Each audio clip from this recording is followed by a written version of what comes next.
దేవుని ఆత్మ పొందిన వ్యక్తి భయాన్ని నిర్మూలన చేస్తాడు. ಆದರೆ ದೇವರ ಆತ್ಮವನ್ನು ಹೊಂದಿಕೊಂಡಿರುವ ಮನುಷ್ಯ ಭಯವನ್ನು ನಿರ್ಮೂಲನೆ ಮಾಡ್ತಾರೆ. ఇదిగో ఇజ్రాయెల్ ప్రజలు గొలియాతుకు భయపడ్డారు.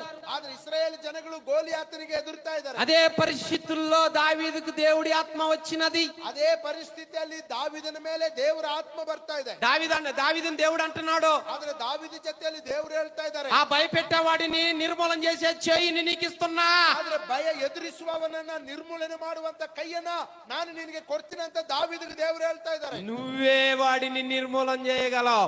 ನೀನೇ ಅವನನ್ನು ನಿರ್ಮೂಲನೆ ಮಾಡಬಹುದು. నువ్వే వాడిని పడగొట్టగలవు. ನೀನೇ ಅವನನ್ನು ಬೀಳಿಸಬಹುದು. నీ ప్రజలను రక్షించుకోగలవు. ನಿನ್ನ ಪ್ರಜೆಗಳನ್ನು ರಕ್ಷಿಸಿಕೊಳ್ಳಬೇಕು. భయం కాడి కింద ఉన్న వాళ్ళని రక్షించుకోగలవు. ಭಯದ ಕೆಳಗಡೆ ಇರುವವರನ್ನು ರಕ್ಷಿಸಿಕೊಳ್ಳಬೇಕು. దేవుని రాజ్యానికి పిరికోలు రాలేరు. ಆದ್ರೆ ದೇವರ ರಾಜ್ಯಕ್ಕೆ ಎದುರುವಂತವರು ಬರೋದಿಲ್ಲ. పిరికి వ్యక్తిగా ఉన్నావా? ಒಂದು ವೇಳೆ ಭಯಪಡುವಂತವರಾಗಿದ್ದೀರಾ? అయ్యో నాలో చాలా భయం ఉందంట అనుకుంటున్నావా?